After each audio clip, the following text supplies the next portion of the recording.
Okay, back again, and now we're focusing on the Markian usage. And obviously it's the same as Matthew's, and he's quoting Matthew. We've talked about that before. We saw that already. Okay? So we know how to read Mark in light of the Old Testament usage of this term, in light of how Matthew used this term, in light of the fact that Mark is deliberately telling us that he is tracking to Matthew, as we've started to see already. Okay? So when Mark is doing it more pointedly, then he's trying to make use of the cultural baggage of the term. When he writes, he wants to stress, make straight, get ready, make level. Okay, now, think real, you don't have to think terribly hard about it, but when you read this, that's the voice of somebody saying, the king is coming, get ready. So you had a runner in front of the king who was traveling on the road, and the runner was running ahead in order to get everybody to make the road level and easy for the king to travel on so his horses wouldn't trip, because if his horses tripped, he's going to have to kill you. Alright? That's the cultural baggage in this. So if Mark is going to say it more often than has been said before, he's making it into a rhetorical style. He's deliberately stressing the idea, because this has a lot of cultural baggage in the Psalms and Isaiah, and as you've seen. So he's not just, no offense, but a lot of times scholars just are very dismissive. They're not making enough, they're not recognizing enough when how the Bible uses its own words. And they're trying to say, one of the arguments against what I'm telling you is that they're saying, well, see, this was just a common idiom in Mark's day. No, it isn't. It's got a lot of cultural baggage, which you've already seen. He's making a distinctive use of the phrase more often than normal, even though it's bad Greek, because it's very good Hebrew. It's very good Bible to repeat a warning. That's what this is, a warning. And he's telling you, like every good Bible writer is supposed to do, in his first chapter, hi, these are the themes of my book. And then you trace the theme in order to know what the writer's trying to tell you and how he wraps around the previous Bible writ. So, this is his theme, highlighted in blue on the left. In other words, something is imminently coming. Something is imminently coming. In the day that the gospel was written, the imminent coming was the imminent declaration of Messiah to be king. That was what John the Baptist's job was. But Mark is writing this 30 years later. What's imminent now? Well, Paul had already written in Ephesians a sort of what-if timeline of the temples going down now that Israel has rejected Christ. Mark is writing this not simply to say what happened. That was already covered in Matthew and Luke. So he's making use of the past gospel to make a new message out of it. And even most scholars understand this came out in 68 AD. What was significant about that year? Paul was executed. Nero would die in January, which was a couple of months later, 3, 4, 5 months later. And the other specific thing about that time is that when Mark is writing this, the temple is already being besieged by Vespasian and Titus. And it will be Vespasian who will end up becoming the last of the 4 emperors the following year that Mark writes. So what is straight? What is next? What is coming that you got to get ready for? The destruction of Jerusalem. All that was current history to people getting this. They would be reading the gospel in light of. Because they don't need it's like, hi, we already know what the gospel says, but Mark is literally reconfiguring it to apply the gospel and its prophecies about what was about to happen to the fact that it's happening now, straight away, right next, line of sight. There are no obstructions to stop this event from happening now. You understand now why this is so significant. We've gone through the words. We've gone through EUTHUS in the Old Testament. You've seen how it's used. No obstructions in the road. There's nothing to stop the destruction of Jerusalem from coming off. And the armies are already besieged. That's Matthew 24. When you see the armies around Jerusalem. And any preterist will tell you that's how you should interpret it. As Titus and Vespasian finally succeeding in 70 AD. Yeah, they're right about that. But they're wrong about it is that they're two tribulational sevens, not one. They feel, the preterist feels, that the Bible prophecy about the so-called 7-year tribulation got fulfilled between 64 and 70 AD. No, there are two sevens. And the reason that the preterists don't know that is because they're following the anti-biblical convention of counting in lunar years. You have to be the stupidest person on the planet to do that. If you measured your birthday, you'd never hit your birthday if you use lunar years. God uses birthdays and anniversaries. He told us that Genesis 5 onward, and of course Exodus 12 is a solar year. Hello. And if you did solar year accounting in Daniel 9, you'd realize, hey, wait a minute. We're 7 years short. Christ died 7 years short of the 483. Yeah, he did. But you won't get that if you're using lunar years, because 490 lunar years is equal to 483 solar years. So you see, that's where the math goes wrong. And for 2,000 years, nobody's bothered to fix it, because they're just watching the Jews use their lunar years, and the Jews are wrong there. But nobody bothers to check with the Bible. So all this is talking about that first 7. The 62nd week had not played.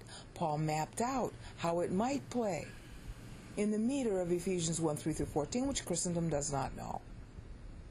And he got that from the Magnificat, because Mary started to play the what-if game at the end of her Magnificat. What if Christ lived longer? What if Christ died earlier? She doesn't cut her Magnificat off at Christ being age 40 when he was scheduled to die. She runs it longer. Why did she do that?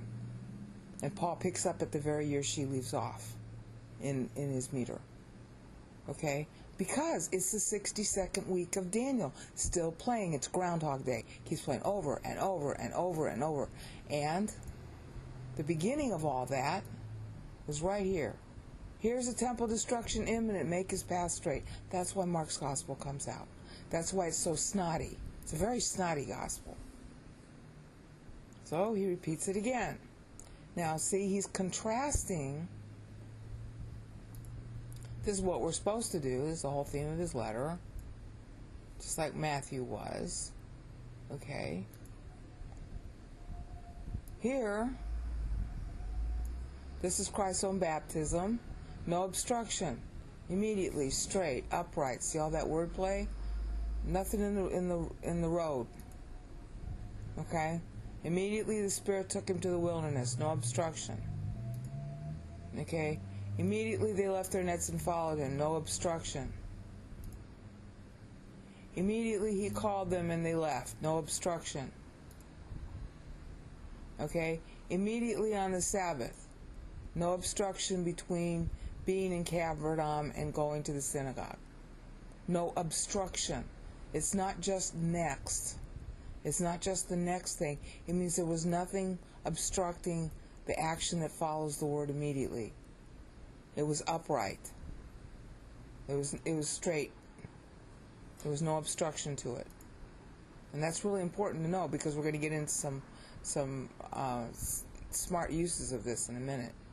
Okay? And then immediately, right away, somebody with an unclean spirit speaks up. The spirit, the demon in him speaks up. See, the demons are acting immediately too. In other words, there's no obstruction to them trying to advertise that he's Christ. Isn't that cute? It's not saying the demons are upright. It's saying that they had an immediate reaction. There was nothing to stop them from reacting. Or they overcame whatever obstacles there were. So why don't they overcome the obstacle of believing in him? Isn't that cute? Mark 1:29, right away, without obstruction, the news just spread everywhere. Okay, the news spread about him everywhere, but there were lots of obstructions to believing the news. See? Mark is showing you how quickly and without obstruction certain things happen, and some of the things that happen without obstruction should have been obstructed, and other things that shouldn't have been obstructed are obstructed. That's how he's constructing this. Mark 1:30, okay, she was sick with a fever, so immediately they spoke to him about her. Of course, he heals her, and immediately she gets up. Wait a minute, I went too far. Immediately the leprosy left him, no obstruction. You know, that was when the Lord healed him. Okay. He sent him away, no obstruction. Okay. You can translate it next, but don't ever translate or think of this as next without the cultural baggage. There's just too much. It's just too well used in the Old Testament. Bible doesn't ever write on just one level. It's always got a bunch of levels in tow, organized, so that you get a bunch of coordinated meaning out of it instead of just one narrow thing like, oh, it only means next. It's an idiom. Yeah, right. Okay? He immediately, without obstruction, knows what they're thinking. Mark 2:8.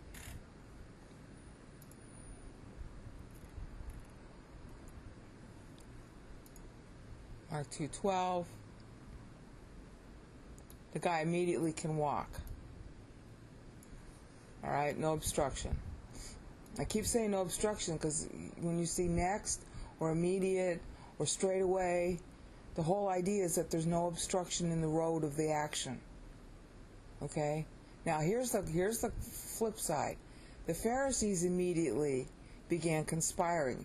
In other words, all their study of the Bible should have been a roadblock to stop them from conspiring. They should have added up the verses, added up the prophecies, added up the time. They should have known what time it was. They've been told ever since Psalm 90. But all that scripture is no roadblock for them. No roadblock to their conspiring. See how Mark is taking advantage of the cultural baggage of the term and expecting you to understand how EUTHUS is used, Pan Bible, in order to make his wry comment here. They immediately began conspiring. Christ immediately rose out of the water. They immediately began conspiring. The demons immediately left the people that when Christ exorcised them. The leprosy immediately left. Oh, but the Pharisees are immediately conspiring. You see that? He's showing you there's no roadblocks to those who are evil either. Isn't that cute? And if you shallowly interpret Mark's use of EUTHUS to think, well, it's just an idiom meaning next, then you miss what he's saying. He's not just saying it's next in order. He's showing you where there were no roadblocks. And there should have been roadblocks here. These are religious people. They're charged with knowing the Bible better than everybody else. Oh, but there's nothing to stop them from conspiring. All that scripture pointing to Christ, that doesn't mean anything to these Pharisees. It should have. Their road was straight for evil, not straight for uprightness, but they considered themselves upright because they were conspiring. You see how you can get all that meaning out of just this one word if you know the cultural background of how it's used in the Bible. See how important it is? Okay, next increment we'll cover more. I'm so shocked that this isn't understood in Christendom. Okay, we're back and we're still on Mark 3:6. Hopefully I've gotten over my reaction. I don't rehearse, really. So when I get a reaction, I have to sort of stop. See, this is the point that Mark is making. We've seen that it's roadblocks. The whole idea of EUTHUS is road and roadblocks, whether the road is straight. He's already told us that that's the theme of what he's writing about. Why? Because there were roadblocks up at Jerusalem at the time he's writing. Jerusalem was under siege. It was an on-again, off-again siege. Vespasian and Titus were surrounding Jerusalem. They didn't really want to. It was an outcome of this thing that happened under Procurator Florus. It's a long story. But the point is that they didn't really want to destroy Jerusalem. You see, they made their money, Augustus and then all the other Caesars after him, made money on Jerusalem because Jerusalem made money on trade. All the trade passing through that land bridge of 3 continents. So they really wanted to have a going entity there. They didn't care if it was locally governed, so long as they got their taxes. But when you have disruption in a local entity where your income is derived, then you have to send the troops to put down. Okay? You can argue that that was kind of the same problem we had in Vietnam. Sometimes I'm for it and sometimes I'm against it. But communism is the worst of 2 evils, so it was right for us to go. But the point is, it was kind of analogous to that. We had economic interests in Asia, and Vietnam was a sort of port to those economic interests. That's, of course, how the whole thing with Hong Kong got started, too. But those are 2 long stories that digress too much. But they serve as an example that you can sort of relate to how the Romans looked at Jerusalem. They regarded Jerusalem as the armpit. Okay? And when you think about that for a minute, geographically it looks like an armpit.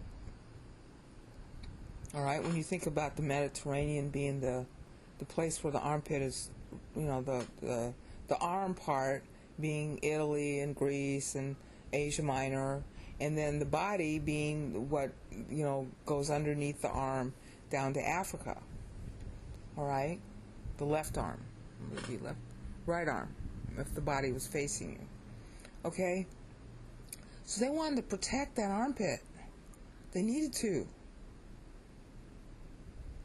All right? So when you got a bunch of Pharisees and Sadducees and the Sicarii and everybody else all fighting for control of Jerusalem, then that's when the troops have to be deployed. And when Mark writes, that's what was happening.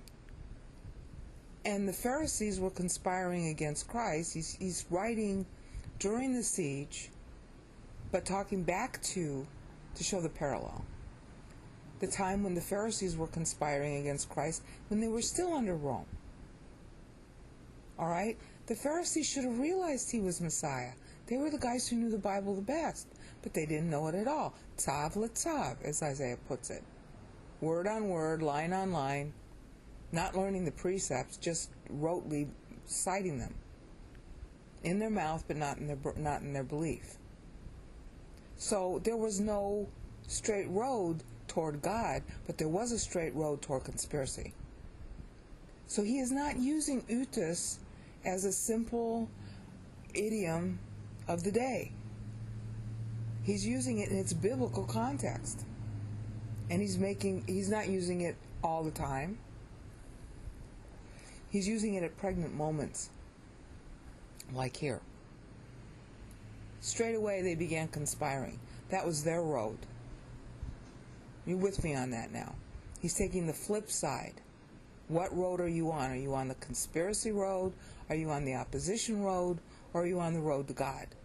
They think they're on the road to God, but they're conspiring against God. You got that? So now Mark 4:5. See, now he's taking the use of rocky, stone, the cornerstone that the builders rejected. Okay, and this is a seed parable, and he slows down in his usually swift narrative, and only on certain occasions does he talk about what Jesus taught. But here it's relevant, see? Because his whole theme of his epistle is about straight road. Straight road to what? Straight road to hell or straight road to heaven? Straight road to the destruction of Jerusalem, which right then was being obstructed by Vespasian and Titus. This would have very special meaning to people getting the letter then. Like I said, the siege was off and on. It lasted for several years. And then after Vespasian became emperor, Titus got impatient and finally just said, to heck with it. And in Passover, starting on Passover of 70 A.D., 57 days and 57 days, from Passover to 9th of Av, 10th Av. Their calendar wasn't properly calculated. And we call that 28, 29 August. That's when the temple went down. Okay, and Mark is warning of that. And he slows down and uses the seed parable. And of course he's quoting Matthew here. Immediately it sprang up. We saw that in the Matthew passage. Okay? And he slightly changes the wording, but it has the same meaning. He's interpretively quoting Matthew. Hello. And again, still on the seed parable, now explaining the seed parable. See, road? See how he's sticking to his theme? That's why he slows down. He's not using this as just a generic figure of speech that was common at the time. He's picking his passages where he inserts it. And of course he's quoting Matthew here. All right? And Luke. Okay? Again, same thing. Notice how he's tracking Matthew and Luke, and he's keeping to his own theme about the road. Because the whole seed parable is about the road. Being on the road, or which road are you on? In that case, in that particular parable, the road is the road of destruction. Okay? Beside the road, seeds being beside the road, meaning that they're not in the soil. They have no firm root. In other words, they have the word in their mouth, but they don't believe it. Yeah, I mean, you're going to have to slow down and sort of analyze this yourself. But you can at least begin to see that Mark is doing this on purpose. Okay? Oh, I should go back to this. I need to explain this. Scandalizo te. I got to show you what that means. It isn't they fall away. It means they're scandalized. Okay? In the first century AD, there was so much influence due to the Romans that it's hard to say. See, look, Greek and Latin, similar word. Okay, what it means is this is how we started the synoptics. There's a stumbling block to say that a virgin is with child. Mary had to say that she got pregnant by the Holy Spirit. Yeah, right. That would scandalize her life. That would scandalize the claim of Messiah. People are going to not want to believe that Christ is Messiah because they're going to think that he's illegitimate. He's of illegitimate birth. To be a king, you have to be of legitimate birth. Okay? To put a stumbling block, see, in the road, not way, but road, upon which somebody trips and falls. Just like a lot of atheists, they'll say, you know what? I see that story about the serpent in the garden. I just can't believe that. It's a stumbling block to them.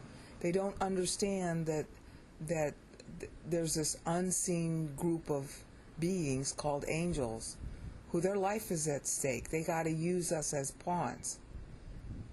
And so Satan used an animal to talk through so that the woman couldn't see Satan. So she wouldn't be intimidated. So she would accept what he said.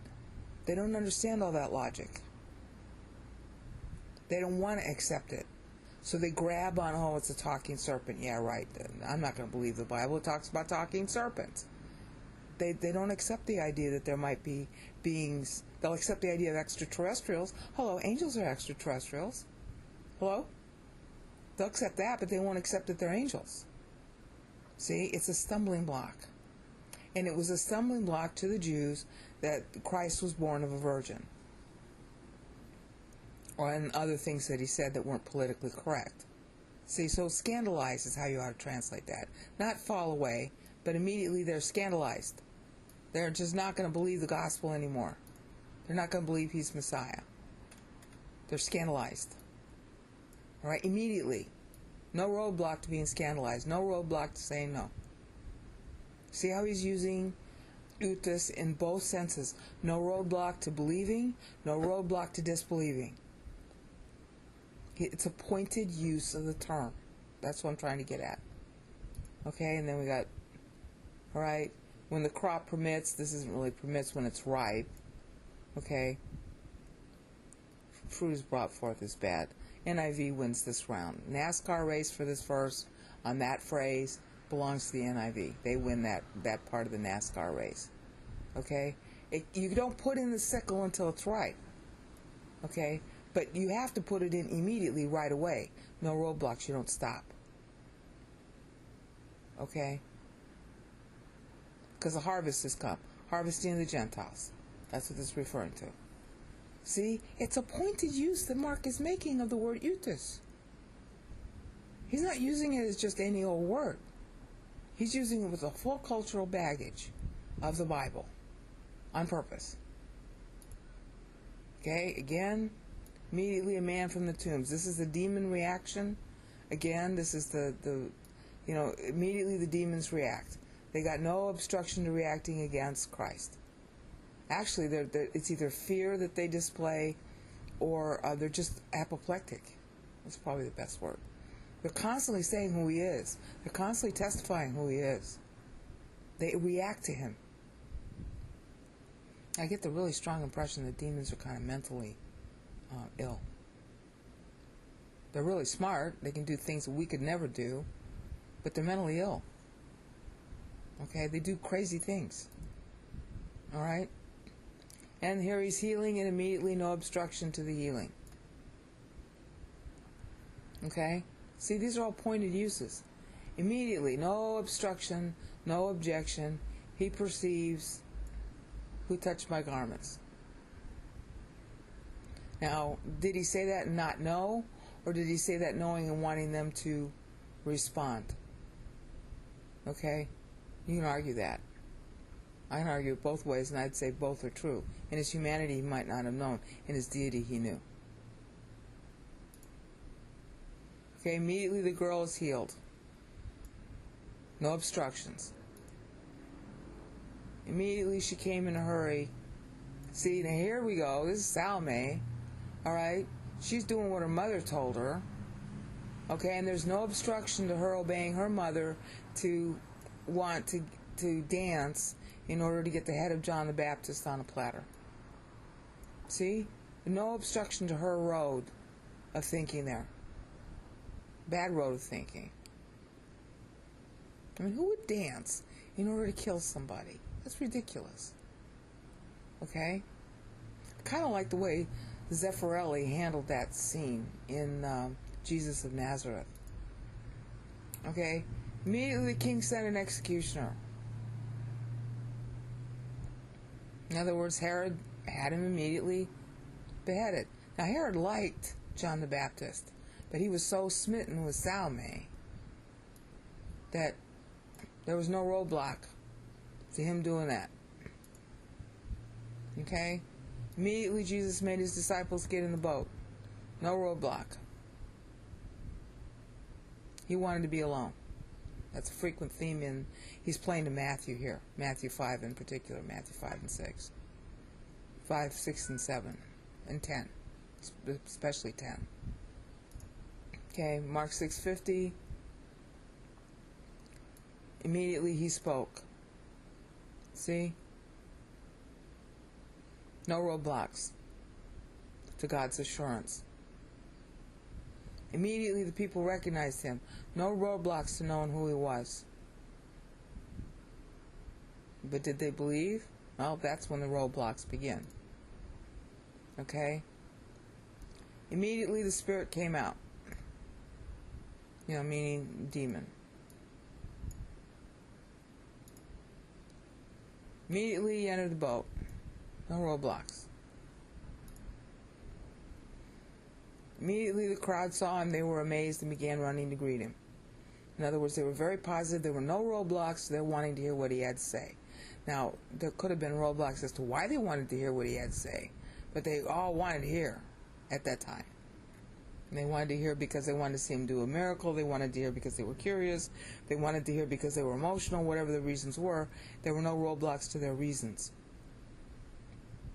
Okay, he was popular. Okay, immediately the spirit throws him into convulsion. Obviously, the demons are crazy. Okay. I mean, why would, if you were a demon with all those powers, okay, you had all those abilities well beyond human, why would you waste your time possessing somebody and making him do stupid things? Of course, demons do indwell and make you do smart things too. That's part of a plan. But this part is like, you know, there must be a whole group of demons that are just so far gone in their brains, you know, what they have, what we call brains, that they just have to play games and jokes all the time. It's really stupid. Okay, immediately the boy's father cried out. See, no roadblocks to him wanting to believe. Okay? He's asking Christ to remove them. Okay? Immediately the person regained his sight because he believed. No roadblocks. Okay, and we're coming up on nearly the last usage of this for 3 whole chapters. Okay? As soon as you enter, you'll find a cult. That's for Palm Sunday.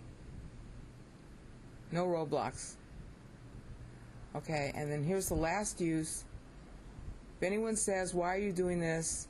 Lord has need of it, and he will immediately send it back here as soon as he's done. Okay, no roadblocks. This is the last time that Mark uses the word EUTHUS until Judas kisses. Right here. So we have a 3-chapter hiatus in the use of this word. Why? Now, I'm going to cover that in a later video because I want to finish EUTHUS right now.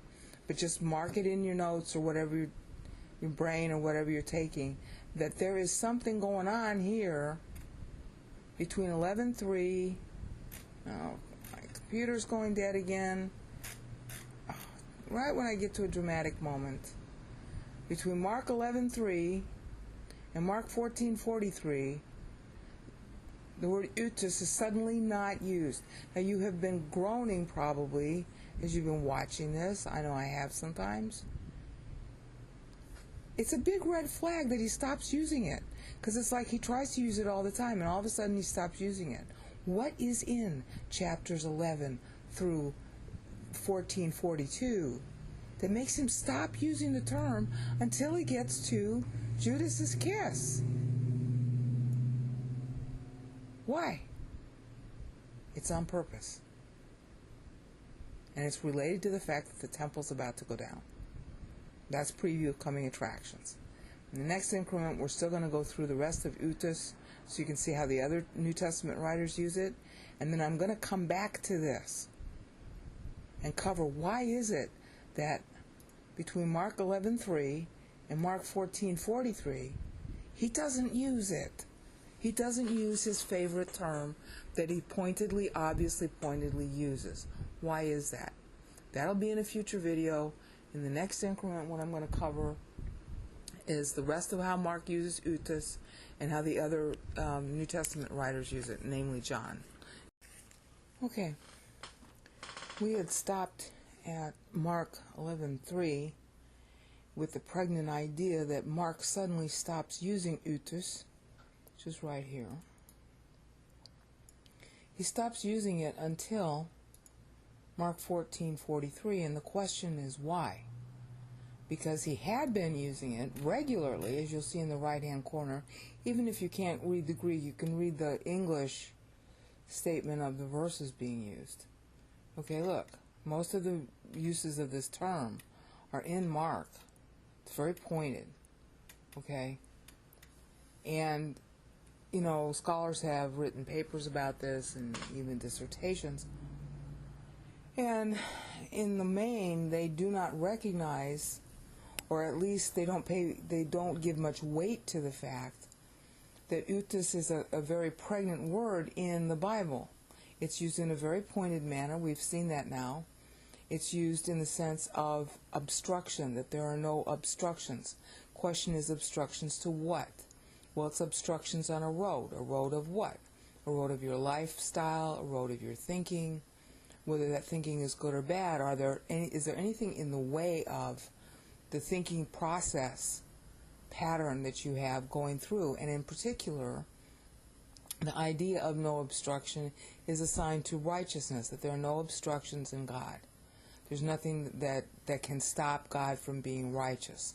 So the word has a connotation of uprightness, of straight road, straight thinking, straight ability, competence. All those ideas are heavily laden in the use of the term in the Old Testament, as we've seen.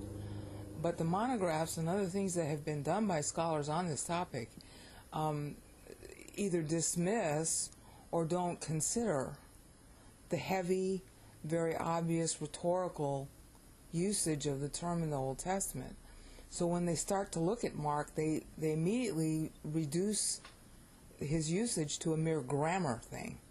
Oh, well, it's, a common idiom of his day, without paying any attention to the provenance of the term in the Bible. Now that's a problem in scholarship. They do this a lot. The shallow treatment of words in the Bible, and that violates the first law of hermeneutics. Okay, the Bible is to be interpreted in terms of itself. You always interpret Scripture in light of itself. You don't divorce the scriptural use of the term from the normal use of the term. You always are supposed to interpret any key word that's used, and this is obviously one of them, in light of prior scripture using the same keyword, which is what we've been doing. That's what your pastor is supposed to do. Pastors are all underpaid. They all ought to get $1 million a year, and quite frankly, I feel that way about even the bad scholars. Okay, scholars are terrifically underpaid. They have unbelievable roadblocks in their life of publish or perish, and they always have to hedge and quote other scholars, and they spend so much time doing that. They can't do any original research, and they can't go back to square one. It's considered unscholarly if you just pitch away all prior scholarship on the subject and just start de novo. And that's what was wrong with the Pharisees. That's what was wrong with Israel in the past. That's what still plagues her today, and that's what plagues Christian scholarship today. That's what plagues any academia. That plagues biology, sciences, you name it. Any kind of study you want to mention. They all have this predilection for quoting somebody in the past, as if just because somebody's in the past and he was respected, therefore that person is right. Okay? That's not the way it's supposed to be done. All right? And technically, the whole point about quoting scholars in the past is just to show that you understand and have read them. Okay, fine, but they're wrong. A lot of times they're wrong.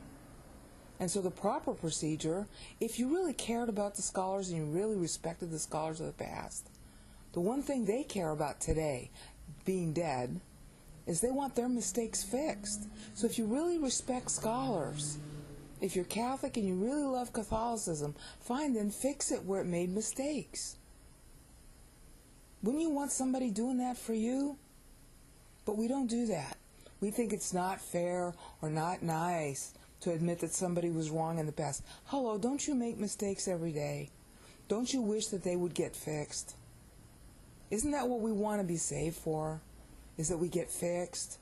Okay, so if you see a mistake in the past, fix it. That shows true love for the person who made the mistake, because you'd want somebody to do that for you.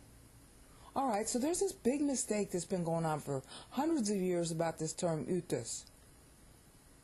And the mistake is that nobody's looking at the Bible and how it uses a term. And as we can see now, Mark's use of the term is really pointed. It's way too frequent to be a mere idiom. He's making a point, and we've seen what points he makes, all the way up to here, Mark 11:3. And then suddenly, and this is typical Greek writing style, when you've been using a marker, which you advertise from the very beginning of your book, and then you suddenly stop using it, that's telling your audience that there's something very special to pay attention to in the section where you're not using it. The same thing is true in any literature. Every single piece of literature from Shakespeare backward and forward, they use metaphorical themes or keywords. And the reader is supposed to understand that when that theme is suddenly changed, that the thing that's changed, it's different in some key way that still relates to the theme that was forwarded. In other words, what's between chapter 11 and chapter 14 still relates to the road and obstructions. But there's nothing immediate about it. That's the important thing. It's not, this word doesn't apply suddenly. Why not? And we're going to examine that in a future video. But I just want to call your attention to it now, because now we're going to skip over that question, that very pregnant question that I don't know anybody's considered. And we're going to skip down to the rest of the uses in Mark, and then we're going to go through Luke and John to finish out the topic of EUTHUS. And then in the next video, hopefully, we'll come back and look at why Mark suddenly leaves it out between chapter 11 and 14. And I submit you can very easily know. Okay? So now we go on. Okay, the next time he uses it, this was 11:3 on the donkey. Now we're back to Judas, and immediately Judas, is kissing him in order to betray him. Okay, Judas was a believer. He was saved. He was just carnal. When it says that Satan enters in, honey, you can be demon influenced. Most Christians are demon influenced. When you're demon influenced, your ability to read Bible is completely screwed up. You'll come up with the goofiest ideas imaginable, like the King James only movement. That's completely demon influenced. Only Satan is interested in getting rid of Bible. And the premise of the King James only movement is that God was so inept, he couldn't preserve his word until 1611. And then they bang the drum on God preserving his word in 1611. And they're so stupid, they don't even realize how they're maligning God. They're saying that the words Christ learned and spoke, God was too inept to preserve. Okay? And it's anti-Semitic too. It's totally satanic movement, King James only movement. It's the worst apostasy in the world today. Greatest crime you can commit is to say that the Bible is false. And that's exactly what the King James only people are doing. All right? So Satan is very alive and well, thank you very much, in Christendom. Most of the King James only people are actually saved. Yeah, well, so is Judas. And just as the King James only movement betrayed Christ, so Judas did. All right? Whatever his motives were, however he was fooled into doing it, after he realized how wrong he was, he hung himself. Okay? And then Peter had a bad hair day and cited gossip as to the method of Judas's death. But we find out from Matthew how Judas really died. He hung himself out of grief, out of guilt grief. All right? So Judas is doing the betraying here. Later on it'll be Peter. See, we're all believers. We're all human. We do things that are really shameful. And Christ paid for it all. That's the thing to remember. Okay, so the next verse, here's, Judas immediately goes. See, this is he's bookending. Okay? While Jesus was still immediately speaking, Judas comes. Then Judas immediately kisses him. In other words, there's no obstruction in Judas's mind at that point to the betrayal that he's actually doing. He is totally gung-ho for it. You see how he's bookending? He's making a wry parallel. This is not just an idiom. He's making comparison and contrast, like two little bullet points. See, here's one bullet signified by EUTHUS, the straightforwardness of Christ, versus the straightforward conspiracy of Judas. See? See how you get more out of it when you know the provenance of EUTHUS? All right, next verse. Immediately a rooster crowed. See, here's another betrayal. Peter had just finished denying Christ 3 times. And so immediately a rooster crows, signifying the uprightness of the time, uprightness of the prophecy the Lord made. See, he's using it pregnantly. He's not just using it as a typical grammar term. Okay? Mark 15, early in the morning, Prov. Oh, I love this. I love it when they use this term. Okay? Early in the morning. This is the Sabbath. This is, according to the Jews, they had held a, Passover. All right? Passover was the night before. So when, according to the law, once you begin Passover, it wasn't held on the right day, but it was still, they called it the legal Passover holiday. Okay, fine. Then the day that they are now assembling, doing a work, having a consultation, binding Jesus, that's the Sabbath. They're not supposed to be doing this that day. Okay? They're not supposed to. They're not supposed to be meeting. They're supposed to be sitting at home reading Scripture. That's what the Passover Sabbath was for. Okay, so they're violating the Passover. So it's very funny that Mark, and John will do the same thing, that Mark uses the word EUTHUS. Okay? They're busy. They have no obstruction to violating the Sabbath. They have no obstruction to binding Jesus.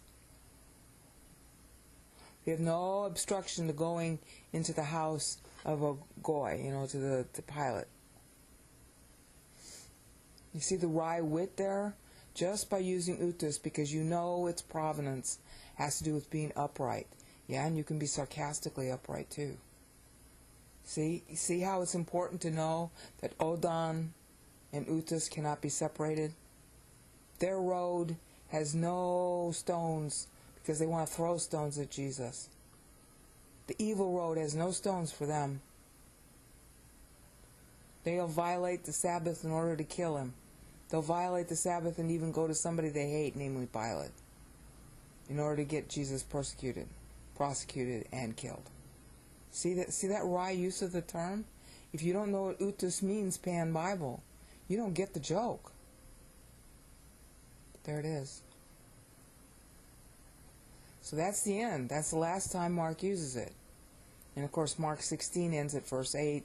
There's some corruption in the latter half of the chapter of Mark 16, but he never uses the term again. This is the last time he uses it.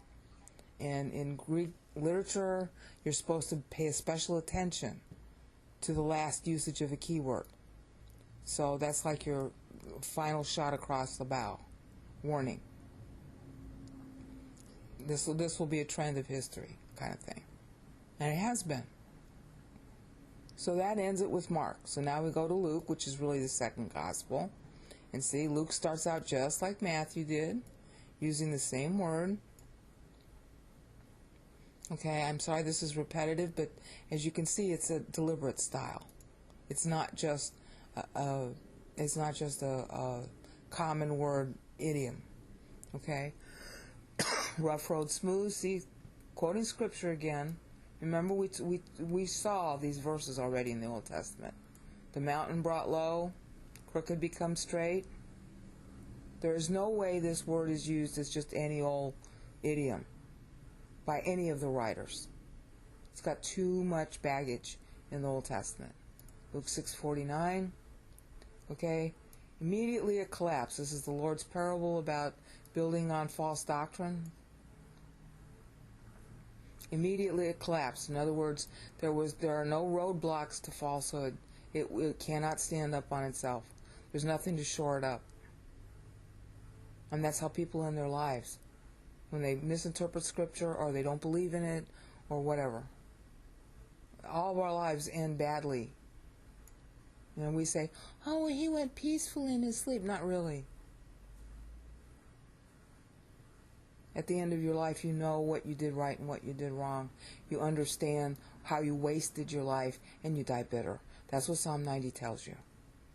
It's not brain out telling you. It's Psalm 90 telling you. That's how we know about it. And of course, we each individually know that when we die. When you die, you're going to find out how much you wasted your life. So will I. And there's going to be a bitterness about that. So learn Scripture as much as possible, and then your bitterness will be less. I'm going to have regrets just like everybody else when I die. Okay? John 13:30 is next. Okay? Immediately, okay, Judas took the bread. This was when he went to betray Christ. Immediately out, meaning there were no obstructions to his betrayal. That's what John is stressing, because we're now in John's use of the term. John 13:32. John will glorify him immediately. No obstructions to glorification. You notice I keep on associating no obstruction, no obstruction, no obstruction. Because that's the sort of key idea. No obstruction in the road of your thinking, the road of your plan, good or bad. Okay, so that tells you how mature it is. It tells you how well developed it is, for good or bad. Okay, and then here's the very pregnant John 19, the most sarcastic chapter in the Bible, other than Isaiah 44. Okay, immediately blood and water came out. My pastor spent a lot of time on this. The point of this verse, and notice that it's John quoting Luke here. All right, blood and water means that Christ was already dead. When you're dead, the blood platelets, the hemoglobin separates from, as it were, the serum. All right, so this is a verse saying that immediately blood and water came out, meaning A, Christ did not bleed to death, hello, and B, that he was already dead, because you could see the red part versus the white part. All right, so that use, you could say, well, that's, sort of not pregnant, except that this will be later used by John in 1 John to say, his testimony. All right, he's really human after all, and he was really dead, and we really saw him die. So you tell me how unpregnant that is. Okay. Acts 8:21. Here again, it's using its sense of uprightness. Your heart doesn't have the obstructions. Your heart is not without obstruction. You have obstructions in your heart before God. Okay? Acts 9:11.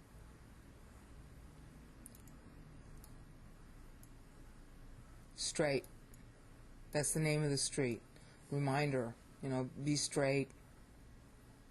You see why they would call it straight, given the pregnant meaning of EUTHUS? Hello, why aren't we noticing the pregnant meaning? Okay, Acts 10. Immediately the sheep was taken back to heaven. No obstructions in heaven. That's the vision of Peter about clean and unclean food. The idea of the Gentiles. Don't disassociate from the Gentiles, which Peter will immediately disobey. Okay. Straight ways of the Lord.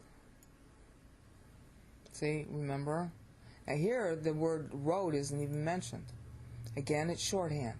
You don't have to say the word odos, because you're using the shorthand. See, cease to make crooked the straight ways of the Lord, straight roads.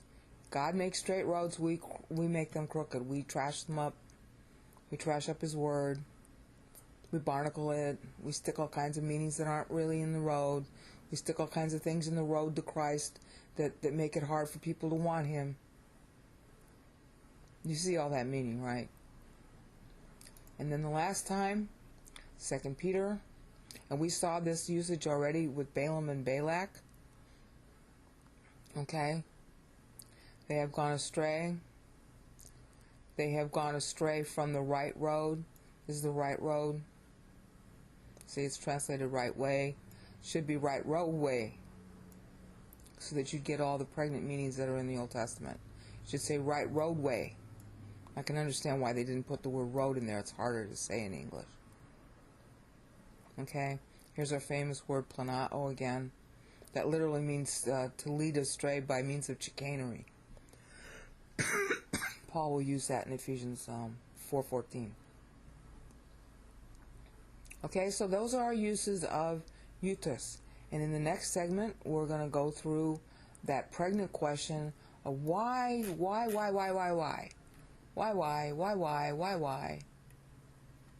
does Mark suddenly stopped using it. And of course my computer's going bad again. Mark stops using it here, and he picks it up here. Why?